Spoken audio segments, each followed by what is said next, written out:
আর চোখের ইশারায় ছুড়ে দেব সুতীক্ষ্ণ চুম্বন। তুমি নজরবন্দি হয়ে যাবে, তুমি ঘুমহারা হয়ে যাবে। অ্যালবাম রিলিজ হতো, যে কোনো একটা গান বাচ্চু ভাই, জেমস ভাইয়ের, ওই গানগুলো শুনে আমাদের ভালো লাগতো আর কি। যখন চাঁদ উঠতো, চাঁদ ওঠার পরপরই আসলে বেসিক্যালি হচ্ছে যে ঈদের গানটা শুরু হয়ে যেত, ওমর রমজানের ওই রোজার শেষে, এই গান দিয়ে আসলে বেসিক্যালি শুরু। তারপরে বন্ধুবান্ধব মিলে আমরা আড্ডা টাড্ডা দিতাম।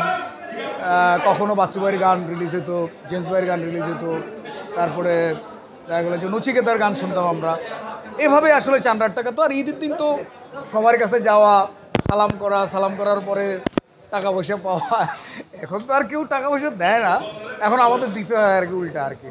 সো এই আর কি ঈদের এখন আসলে ঈদটা আসলে মন খারাপ হয়ে যায়, কারণ আমাদের সেই বন্ধুরা নাই, বুড়ো হয়ে গেছে।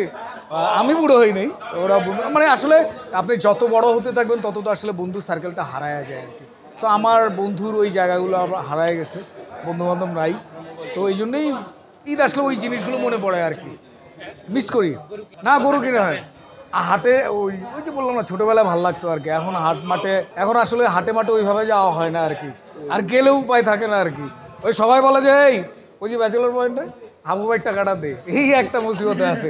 তো অল ক্রেডিট গোস টু অমি, যে কোনো একটা ক্যারেক্টারকে এইভাবে সেই জিনিসটাকে ফুটাই তুলছে। আর আপনারা সবাই ফিমেল 4 দেখবেন, আশা করি মারদাঙ্গা কিছু হবে, এবং আপনারা তো দেখছেনই, দারুণ হবে। আমি যে কোনো চরিত্রে অভিনয় করতে উপভোগ করি, আমি আগে নিজে উপভোগ করি, তারপর দেন করি আর কি। আমি আসলে কি, ওইটা আমার চরিত্র, সো আমি চরিত্র অনুযায়ী করি। আর যেমন নাচতে নামছে ঘুমটা দিয়ে কি লাভ আছে, সো আমাদের এইটাই আমি করে খাই, এটাই আমার অ্যাক্টিং, এটাই আমার প্রফেশন। সো আমি আমার প্রফেশনটাকে এনজয় করি আর কি, কাজটাকে ভালোবাসি। আবার যখন দেখি যে খুব সাধারণ মানুষ এটাকে দারুণভাবে নিচ্ছে, তখনও ভালো লাগে।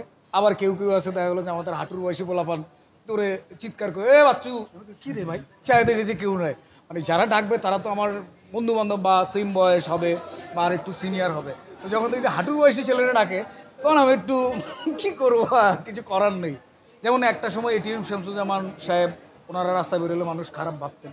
তো আমার কাছে মনে হয় যে আমাদের চরিত্রটা এরকম, চরিত্রের প্রতি মানুষের বিশ্বাস, বাস্তবতা যখন চলে আসে, তখন হয়তো চরিত্রটা আসলে জীবন্ত হয়ে ওঠে আর কি। সাকসেস পাচ্ছে না, এইটা আসলে বললাম না, শুরুতে তো বললাম যে এই কাজগুলো তো আসলে ডিরেক্টরের কাজ ভাই। আমি হচ্ছে প্রফেশনাল অ্যাক্টর, আমাকে যেমনি নাচতে বলবে তেমনি আমি নাচবো, রাইট? সো এখন ডিরেক্টর যদি আমাকে দেখায় দেয় আসলে এভাবে আপনার চরিত্রটা এইভাবে হাঁটবে, এভাবে কথা বলবে, এভাবে নাচবে, এভাবে গাইবে, সো আমি ওইভাবেই করবো, আমি চেষ্টা করবো আর কি, রাইট? সো এখন দেখা গেলো যে অন্য ডিরেক্টররা হয়তো বা এই চরিত্রটাকে অন্যভাবে দেখেন না, হয়তো ওনারা অন্যরকমভাবে করেন। তো আমাদের আসলে কিছু করার থাকে না, আমরা তো এই করে খাই, আর কি করবো আর। হ্যাঁ, এটা তো আসলে আমাদের পরিবার পরিচয়। যেমন ধরেন যে এই যে আপনারা সবাই ভাই ব্রাদার একসাথে বসেন, চা খান, আপনাদের শেয়ারিংগুলো হয়, তো তখন হয় কি একটা বন্ডিং তৈরি হয় আর কি। সো যখন বন্ডিংটা তৈরি হয়, তখন আপনারা কিন্তু যেই কাজগুলো করেন খুব ইজিলি করে ফেলতে পারেন আর কি, এবং আনন্দ পান আর কি। চোখের ইশারায় বুঝে ফেলেন, আছে না, চোখের ইশারায় বুঝে ফেলেন সব কিছু। না আমি শুনলো তাল আমার কিচ্ছু নাই। না এটা জেমস ভাই ছিল, জেমস ভাই এই প্রভাব বললাম না। আমরা তো আসলে আমি বেরোইছি পল্টন, ফকিরাপোল, পাইতুন মোকারাম, রমনা পার্ক, এইসব এরিয়ায় বেড়ে ওঠা আর কি। তো তখন যেটা হইতো কি যে এদিকে স্টেডিয়ামের ওদিকে গেলে বাচ্চু ভাইয়ের গান চলতেছে, জেমস ভাইয়ের গান চলতো, তখন তো একটা কালচার ছিল যে জোরে জোরে সাউন্ড দিয়ে গান শোনাটা আর কি। তখন শুনতে কানে চলে আসতো, আমিও রাস্তায় গাইতাম। এখন তো আর গাইতে পারি না, এখন গাইলেই ওরে বাপরে। শুনুন, আমি যদি এটা বলি তাহলে জেমস ভাই কিন্তু আমাকে ধাওয়া দেবে। আর চোখের ইশারায় ছুড়ে দেব সুতীক্ষ্ণ চুম্বন। তুমি নজরবন্দি হয়ে যাবে, তুমি ঘুমহারা হয়ে যাবে।